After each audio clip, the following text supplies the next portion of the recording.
Shalom, my Prince of Peace, and I worship you because of who you are. Jehovah Jireh, my provider. Jehovah Nissi, Lord, you reign in victory. Jehovah Shalom,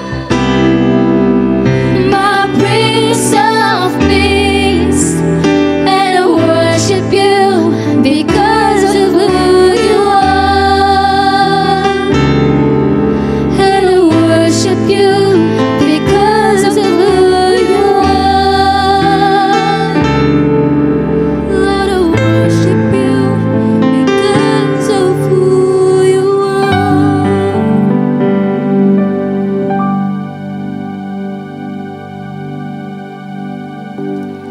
Blessings to everyone. Welcome to our worship celebration.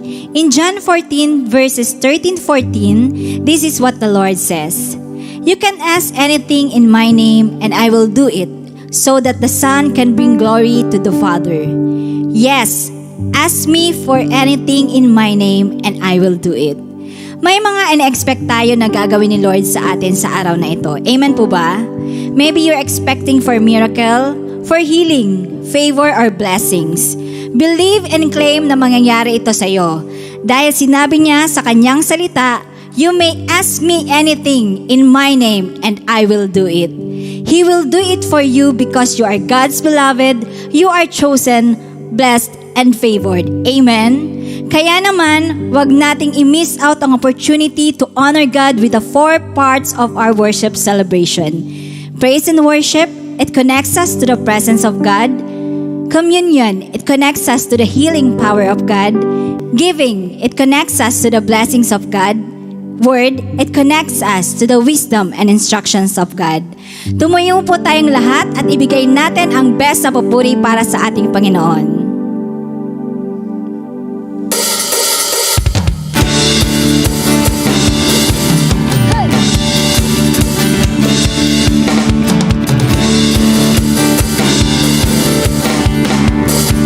Come on, we say, know who I am. I know who I am. I know who I am. I am yours. I am yours.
Jesus, you are mine. I am forgiven. I am your friend. I am accepted. I know who I am. I am secure. I'm confident that I am loved. I know who I am. I am alive. I am set free. And I belong to you. And you belong to me.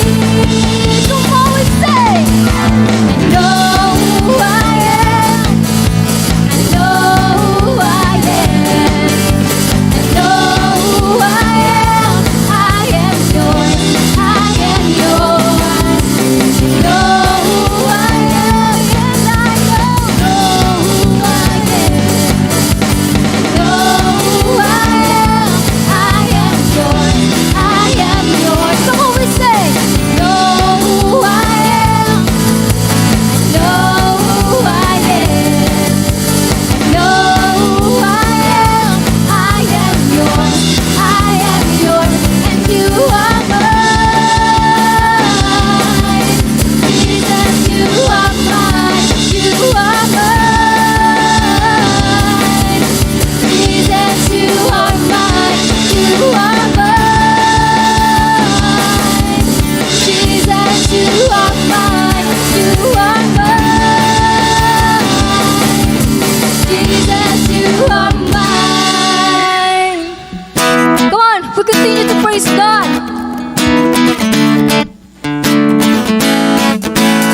Indeed, God is good all the time. Amen. On.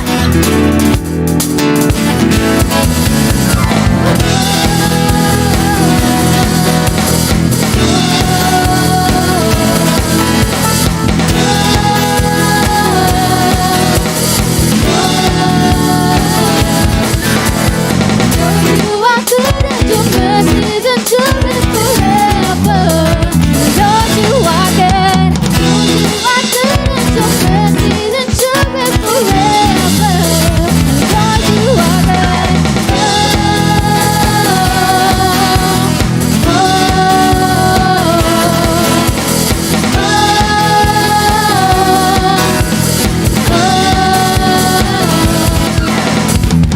You are good and your mercies endure forever. Yes, Lord, you are good. You are good and your mercies endure forever. For from every nation and tongue, from generation to generation, we worship you. Hallelujah, hallelujah, we worship you for who you are. Come on, we worship you, oh God. We worship you. Hallelujah, hallelujah, we worship you for who you are. You are good. Yes, you are, yes, you are, yes, you are. So good, yeah. Yes, you are, yes, you are, yes, you are. You are good all the time and all the time. And you are good. You are good all the time and all the time. And you are good. Come on. You are good all the time and all the time. You are good. You are good all the time and all the time. And you are good. Come on, everybody, lift your voice. Worship you. Hallelujah, hallelujah. We worship you for who you are. We worship you. Hallelujah, hallelujah.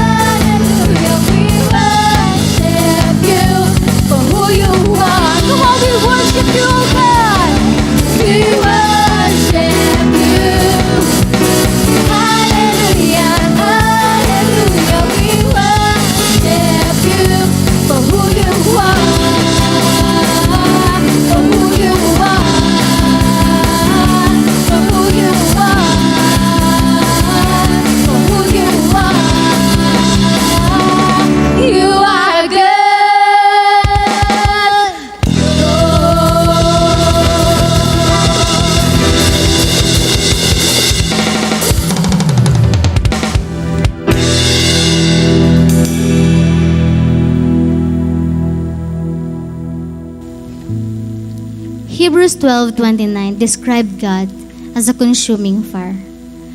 So today, church, as we worship Him, let us desire na i-feel tayo ni Lord ng kanyang consuming fire.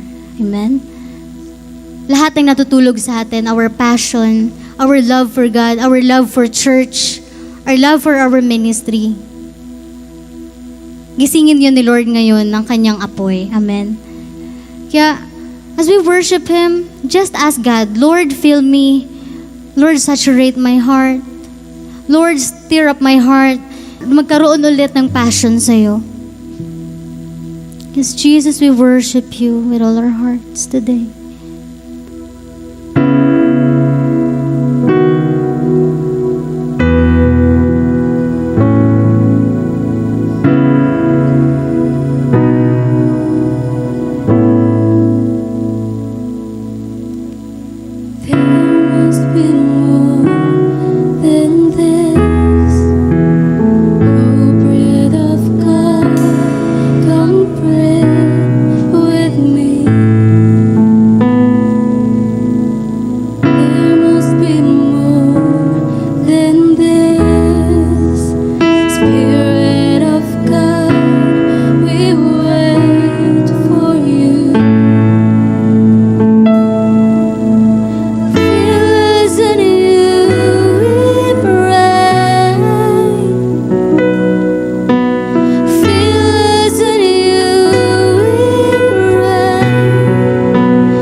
Jesus, I'm hungry. God wants to be in your life. Jesus, Come on. I'm lost. Just welcome God with open arms. Just welcome Jesus with open arms. Just open up your heart. Open up your spirit. Open up your mind, for the Spirit of God is here in this place. The fire of God is here right now in this place. Yes, Lord, we desire for your presence. We desire for your fire. For you. Come on, just sing out. Just declare. Just desire. Just pray. For Jesus, we are hungry for your presence. We are hungry for your touch. All I want. Come on, come like a flood. Come like a flood and saturate me now. You're all I want. Come like a wind, Jesus.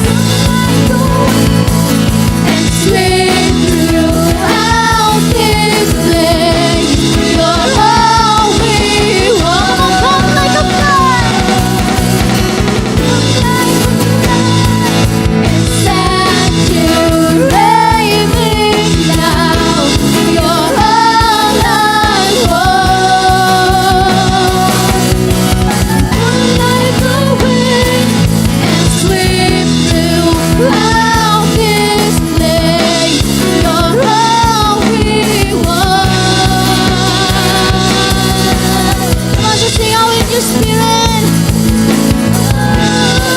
Jesus, we sing out to you, God. We want your fire, we want your touch. Come and saturate us, oh God. Saturate our hearts with your wind. Saturate our hearts with your spirit.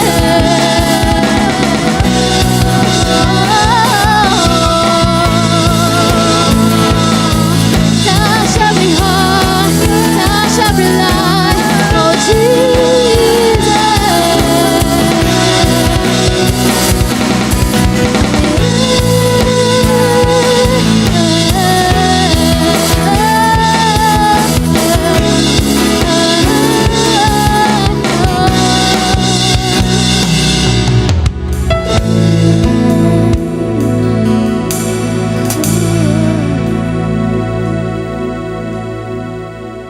Panginoon, pinupuri ka namin sa umagang ito.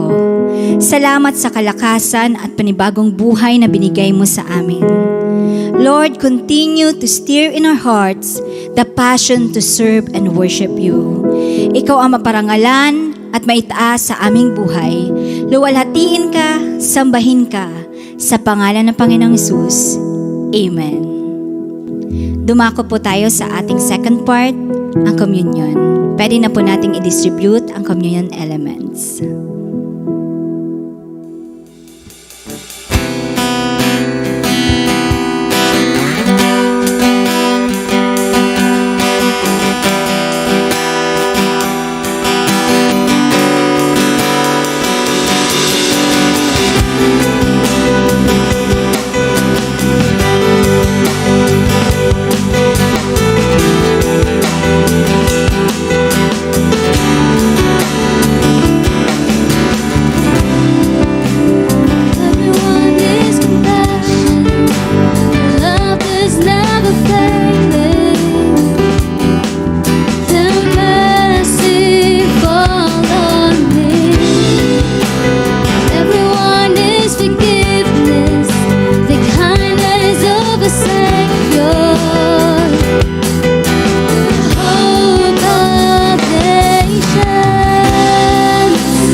In Romans 8 verses 1 to 2, therefore, there is no condemnation for those who are in Christ Jesus. Because through Christ Jesus, the law of the Spirit who gives life has set you free from the law of sin and death. Let us pray. Lord, thank you that as we partake of this communion, we receive the grace from you that enable us to live a life of freedom and with no condemnation. Thank you for giving us the Holy Spirit to guide us na makamit namin ang destiny na pinaplano mo para sa amin. We receive all your promises in Jesus' name. Amen. Let's eat the bread and drink the cup.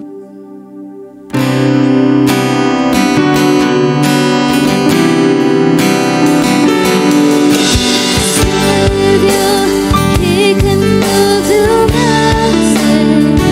My God is mighty to save. He is mighty to save. Forever, author of salvation. He rose and conquered the grave. Jesus conquered the grave. Savior, He can move the mountains. My God is mighty to save. He is mighty to save. Forever, author of salvation. He rose and conquered the grave. Jesus conquered the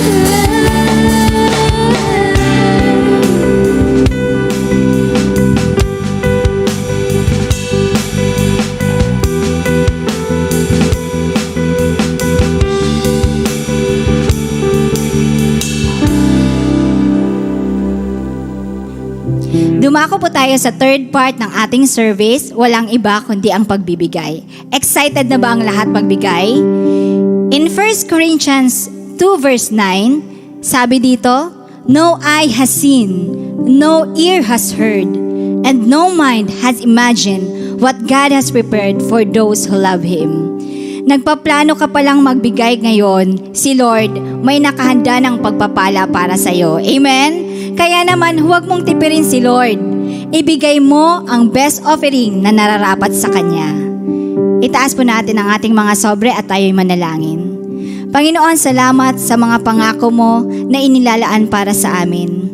May these offerings connect us to the overflowing blessing, good health, and abundant provision. Bless mo, Lord, lahat ng nagbibigay sa araw na ito. Pagpalain mo ang lahat ng pinagkukunan namin ng aming kabuhayan. This we pray in the mighty name of Jesus. Amen.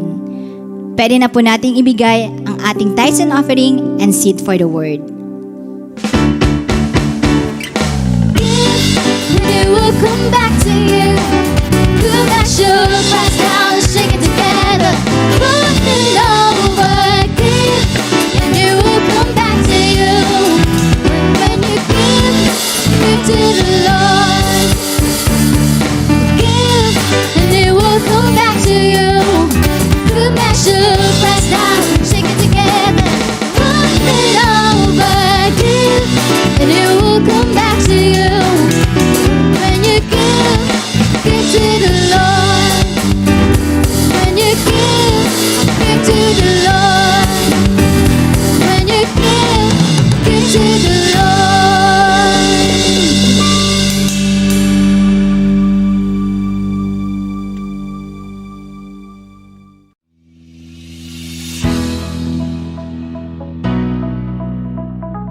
We are God's symbol and source of blessings, advancing the kingdom of God in the communities and nations. Ako ay nagdedeklara ng matatag na pananampalataya, matatag na pamilya, matatag na bahay, matatag na kabuhayan at matatag na simbahan. Ang buhay ko kay Kristo ay paganda ng paganda, pabuti ng pabuti, pasaya ng pasaya, paangat ng paangat, payaman ng payaman. I am SSB, I am anointed, I am gifted, I am talented, I am creative, I am productive. God's design for my life. I am a leader, I am a ruler, I am a manager, I am a champion, I am unstoppable.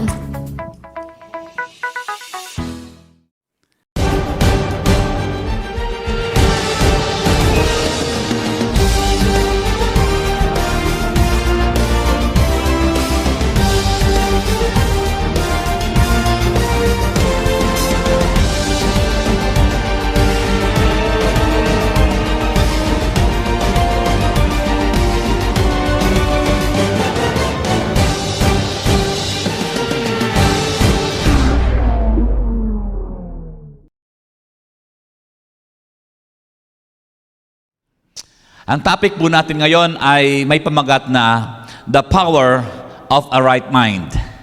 Pwede mo bang sabihin sa sarili mo, I have a right mind.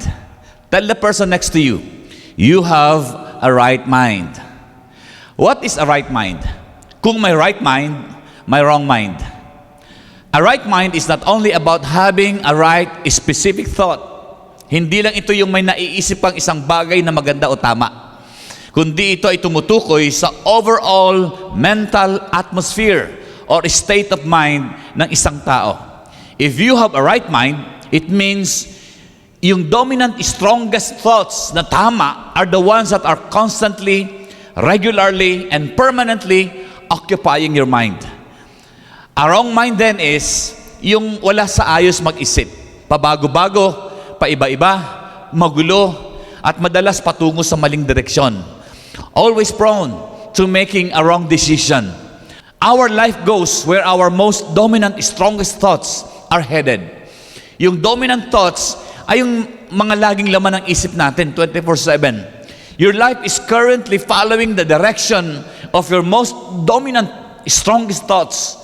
Kung saan patungo ang pag-iisip mo, yun mismo ang eksaktong direksyon ng iyong emotion and definitely ng iyong action. Kaya nga nagbi-birth out ito ng mga habits that eventually molds our character.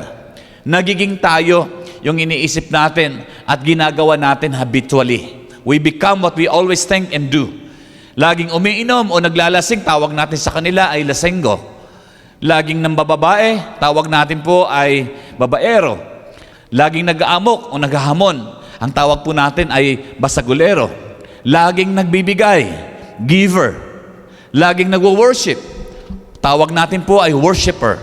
Laging nagwo-worry, ang tawag natin ay warrior. Kaya kung ang dominant, strongest thought mo ay kawawa ako, talunan ako, mahirap ako, hindi ako aasenso, my life won't amount to anything, panay negative ang iniisip mo, doon ka papunta kapatid. Ang pag-iisip na yan, ang magbubukas ng pintuan para makapasok sa iyong buhay ang dyablo. And it will become a stronghold na mahirap nang alisin. Pagkaminsan, ang negative na pag-iisip na ganyan ay padala mismo ng diablo sa atin. Sabi sa Book of Acts, nung rebuke ni Peter si Ananias, bakit mo pinayagan si Satanas na pumasok sa puso mo para magsinungaling? Sa John 13, si Satanas din po ang naglagay sa puso ni Judas upang ipagkanulo niya si Jesus. And a few moments later, sabi ng Bible, and Satan entered into Judas. Siyang nagtanim kay Judas ng kaisipan. Would Judas take it? Would Judas entertain it? Cook it? Feed it? Nurture it? Adopt it? The moment na tinanggap niya yon, nagbukas yun sa kanya ng pintuan para makapasok sa kanyang buhay si Satanas, para maggasik ng problema at kaguluhan. Ginagamit ni Satanas ang isang kaisipan para pahirapan at iharas ang isang tao. At kapag pinabayaan natin ito na mag-develop sa isip natin, nagiging siyang stronghold.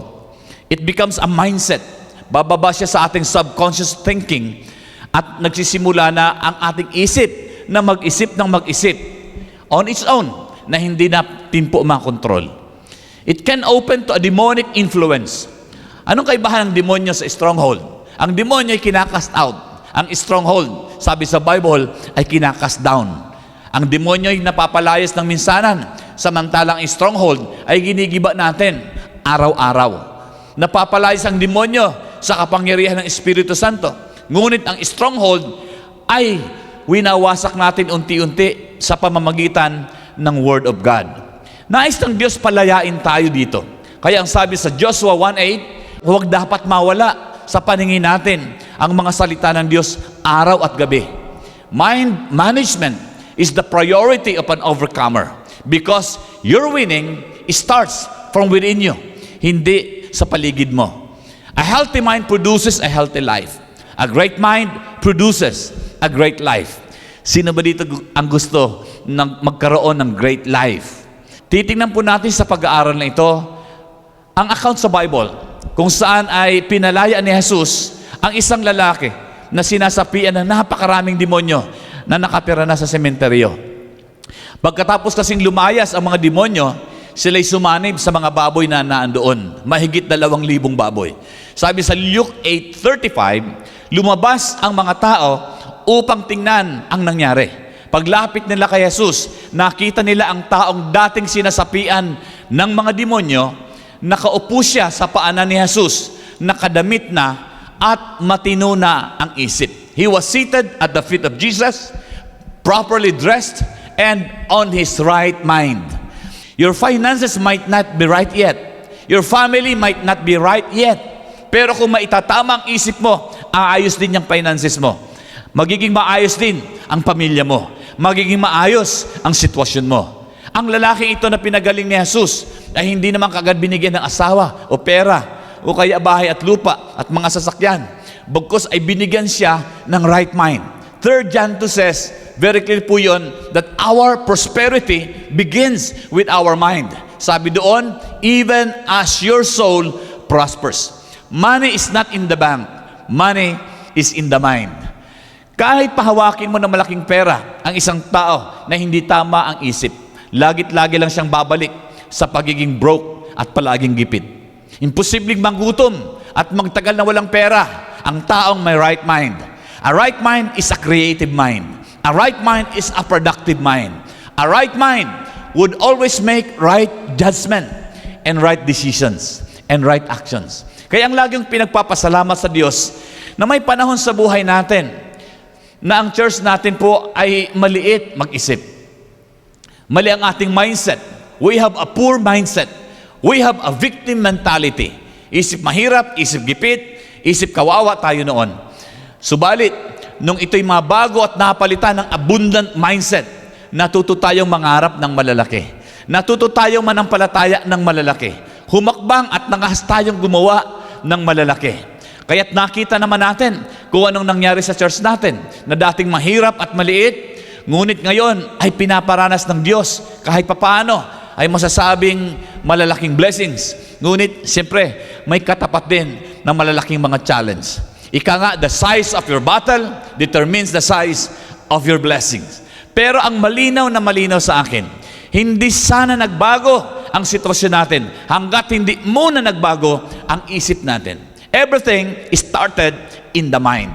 Kaya, one of the greatest gifts to us by God na dapat nating i-appreciate is having a right mind. If you have a right mind, you are blessed by God. You don't realize how powerful it is if you have a right mind. We don't need to worry about our destiny. Our destiny begins in our mind. What the mind can conceive, the body can achieve. Our thoughts produces our actions. Our actions produce our habits. Our habits produce our character. Our character produces our destiny. So stop worrying about your destiny. Start working on how you think, because destiny depends on how we think. The most crippling condition ay hindi yung pagkakaroon ng physical incapacity. Madaming physically incapacitated, pero dahil maayos naman ang isip, ay naging mga successful sa buhay. Wala na sigurong pinaka-best example nito kundi ay si Brother Nick Vujicic. Pinanganak siyang walang mga braso at paa. Pero hindi siya pumayag. Nagupuin siya ng kanyang kapansanan. He has a right mind. Author po siya ngayon ng mga bestsellers na mga books. And internationally renowned preacher. And motivational speaker po siya. Marami siyang napapatanggap kay Lord. Kahit mga presidente ay napapatanggap niya kay Jesus. He travels around the world. Baka nga daigpan niya ang marami sa atin sa paglangoy. May maganda siyang asawa at malulusog na mga anak. Ang nakakalungkot, may mga taong kumpleto naman ang katawan, walang kapansanan, ngunit hindi tama mag-isip. Kaya hindi po umaasenso sa buhay. Hindi sila inspired at motivated. Sobrang mahiyain, sobrang mga intimidated, ang hintindi ng mga inferiority complex, mababa ang self-esteem, walang self-confidence, hindi gumagana ang diskarte sa buhay. Hindi mahusay gumawa ng paraan dahil hindi po makapag-isip ng tama. Mapalad ka kapatid kung may isip ka na malaya at payapa. Isip na hindi ka hinaharas, hindi ka tinotorment, o hindi ka pinahihirapan. Because when we are out of our mind, we do crazy things. We make bad decisions in life. Right mind makes right decisions. It is important because our lives are the results of our decisions and choices we make. Kailangan matuto tayo mag-isip sa paraang gusto ng Diyos. We should think the way God wants us to think. We should think from grace. We should think from love. We should think from a position of victory. We should think with a right concept of God and with a right concept of ourselves. We should think from truth. We should think heavenly. Sa langit, walang impossibility. Only possibility. Kaya dapat maging positibo tayo at alisin ang salitang imposible sa ating bokabularyo. Sinabi sa Bible na we have the mind of Christ. At sabi pa nga ni Paul sa Philippians 2 verse 5, let this mind be in you, which was also in Christ. In other words, we should align our mind with the mind of Christ. Paano ba mag-isip si Kristo? He thinks with a heavenly perspective. Di ba nababasa natin sa gospel? Sabi ni Jesus madalas, sinasabi ninyo, 4 na buwan pa bago ang anihan. Ngunit, sinasabi ko sa inyo, open your eyes, for the harvest is ready. Sinasabi nyo na okay ang divorce o paghihiwalay ng mag-asawa. Ngunit, sinasabi ko sa inyo, hindi ganyan ang plano ng Diyos sa pasimula. Iba ang basihan niya at perspektibo niya kaysa sa basihan at perspektibo natin. He always based everything according to what God says, according to God's standard, according to God's original plan and design, according to the scriptures. Lagi niyang sinasabi, it is written, di po ba? Dapat ganun din tayo mag-isip. Hindi batay sa standard at pananaw ng mundo, kundi ay kung ano ang sinasabi ng Word of God. Dapat laging si Lord at ang Bible ang point of reference natin. Di ba sabi sa Bible, di ba sabi ni Lord, di ba sabi ni Paul, di ba sabi ni Pastor, di ba sabi sa church natin? Kung babalikan po natin ang text natin kanina, nakita nila na ang lalaki ay nakaupo na sa paanan ni Jesus at matino na ang isip. Usually, ang ganitong senaryo ay nagpapakita na ang lalaki ay nakikinig sa pangangaral o pagtuturo ni Jesus. Ganyan din ang ginawa ni Maria, di ba? Yung kapatid ni Martha, nakaupo siya sa paanan at nakikinig kay Jesus. He was in his right mind dahil nakikinig siya ng Word of God. Kaya kung gusto nating umayos ang mga isip natin, ugaliin nating makinig ng Word of God. Yung mga ayaw makinig sa Word of God ay malaki po ang nawawala sa kanilang oportunidad. They are missing a lot of opportunities in life. They are missing the very wisdom and instructions of God. Ang pakikinig at pag-aaral ng Word of God ay pagpapakita ng katinoan ng pag-iisip. Ang pakikinig at pag-aaral ng Word of God ay pagpapakita ng katalinuhan. Dahil ang taong may matinong isip ay naghahanap ng mga karunungan para lalo pang mapabuti at mapaunlad ang buhay. Ang matalino ay lalo pang tumatalino. The fear of the Lord is the beginning of wisdom, sabi ni Solomon. Ang takot sa Diyos, ang simula ng karunungan. Ano nga uli ang definition ng wisdom? Una, wisdom means skill for living. Pangalawa, wisdom is the ability to make right decision. Magiging mahusay tayo sa pamumuhay at maiiwasan natin magkamali sa mga decision making natin kung knowledgeable tayo sa Word of God. Going back to our topic on the power of the right mind, alam niyo po ba na ayon sa datos, ang dami mga tao ngayon ang nagkakaroon ng mental health problem. May mga napabalita ng mga nagpapakamatay at karamihan pati ay mga kabataan. Ano bang dahilan? At ano ba ang nagtulak para gawin nila ang ganitong bagay? Mismo dito sa atin ay may mga taong ganito ang struggle sa buhay. May narinig nga po ako na isang pastor, nagtuturo pa man din ng tungkol sa pag-manage ng mind, pero nagpakamatay din dahil sa bigat ng problema na pinagdadaanan.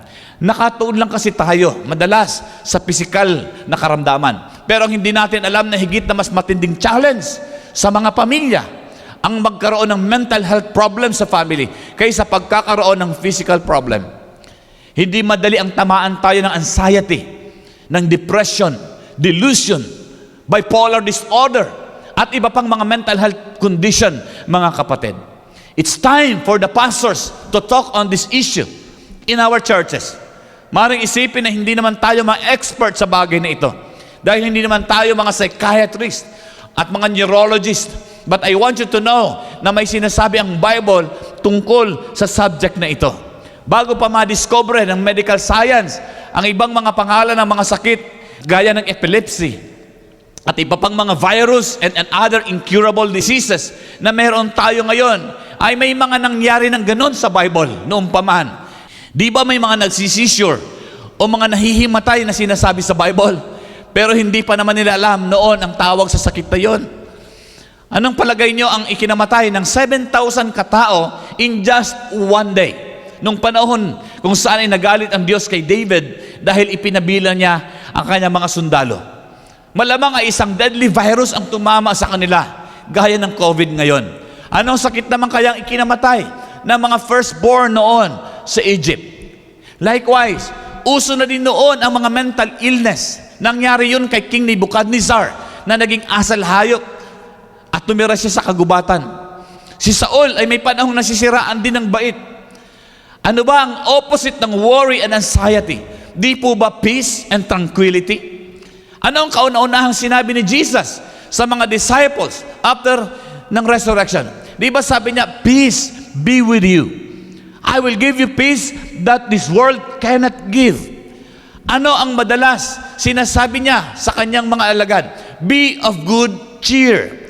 Rejoice in the Lord always, sabi ni Paul. Laughter is the best medicine, sabi ni Solomon. Sabi naman ni Peter, cast all your cares on Him, for He cares for you. Sabi ni Paul, be anxious for nothing, but in everything, let your prayers and supplications be made known to God. Mga kapatid, the Bible has a lot of things to say about having a healthy mind. Last time, ay nabanggit ko na mas interesado ang Diyos na baguhin ang isip natin kaysa baguhin ang sitwasyon natin. Ayon sa Romans 12 verse 2, our mind has to change first so that our life will be transformed. Change your mind, change your life. Huwag kang maghintay na magbago muna ang asawa mo. Huwag mong hintayin na magbago na muna ang circumstances sa paligid mo. Ang totoo, sila ay naghihintay sa iyo na ikaw ay magbago. If I change, everything changes. Sabi ni Bishop Oriel. Everything will just follow. Ginagamit ni Satanas ang kagipitan, ang kahirapan, at karamdaman sa katawan para tirahin at pahirapan ang ating isip. Totoo ba ito o hindi? Ang puntire talaga ni Satanas ay ang ating isip. Dahil nga, he who conquers the mind, conquers the man. He wants us to live in fear, in doubt, in worries and anxiety. We need to work with our mind. Kailangan nating trabahuin ang isip natin. Binigyan tayo ng Diyos ng salita niya. Binigyan niya tayo ng pastor. Meron tayong simbahang kinabibilangan. Meron tayong mga kaibigan para makatulong na mabago ang ating isipan. Nais ng Diyos, mapamahalaan natin ang ating isip. Nais ng Diyos, pagalingin ang ating isip. Ingatan po natin ang ating mga isip, lalo na sa mga kabataan. Huwag masyadong mag-isip ng kung ano-anong mga hindi tama. Huwag mag-entertain ng mga rebellious thoughts, anxious thoughts, lustful thoughts, at mga suicidal thoughts. Magpalit kayo ng channel kung dumarating ito sa inyo. Huwag ugaliing nag-iisa lagi ng matagal. Tandaan po natin ang lesson natin last time. Let us feed our mind with truth. Let us free our mind from destructive thoughts. And let us focus our minds on the right thoughts. Let us also take care of our physical brain. Kapag may struggle sa ating mental health, kumonsulta sa psychiatrist o sa mga medical experts. They are a gift to us. Regalo sa atin ng mga doktor at mga medicines. Kung may vitamins para sa brain. Kung may pagkain para lumusog ang ating brain. Kung may exercise para sa brain. Gawin po natin because our mind is our greatest asset, mga kapatid. Sabi nga may mga slightly used na mga brain. Narinig ko po ang isang joke na may isang lugar daw, tindahan ng brain para sa mga nangangailangan ng brain transplant. Nakahilira daw po ang mga frozen na brain na may iba-ibang presyo. Meron daw isa na malaking brain, pero napakamahal daw ng presyo. Kaya pala mahal, dahil brain daw pala yon ni Albert Einstein. Lahat halos ay mahal ang mga presyo, dahil ang mga brain daw na yon ay brain ng mga kilalang mga scientist at mga genius. Ibig sabihin ay kargado at talagang gamit na isip. Pero may mga mura naman daw. At yun nga po ay ang mga slightly used na brain. Mga walang laman. Kapatid, magkano kaya ang presyo ng ating brain? Joke lang naman. Let's take care of our mental health, mga kapatid. Matulog ng sapat at mag-exercise lagi. Maging masaya lagi. Chill lang, kahit nagtataasan ang mga bilihin. Wala tayong magagawa sa gyera sa Russia at sa Ukraine, kundi ay ang manalangin na sana ito ay matapos na at huwag na itong umabot sa gamitan ng nuclear weapon. Iwasan nating problemahin ang mga bagay o sitwasyon na wala naman sa kontrol natin. Huwag sisirain ang isip sa pamamagitan ng shabu at drugs. Yung iba nga ay nagyoyoga para maging healthy ang mind. Ngunit tayo ay may alam na mas mabisang paraan. Mag-worship tayo lagi. Mag-quiet time lagi. Mag-debo tayo araw-araw. Mag-meditate tayo ng Word of God day and night. Makinig ng mga anointed preaching sa YouTube. Umiwas sa mga gulo at mga isyo. Magpatawad at ipasa Diyos na lang ang mga pasaway at nakagawa sa atin ng atraso. Garantisado, magiging healthy ang ating mind. God bless you, mga kapatid. I pray that the God of peace may guard and rest in your hearts and minds. I declare to you the shalom of God. Nothing is missing, nothing is lacking, nothing is broken. In Jesus' name, amen. God bless you and have a nice day.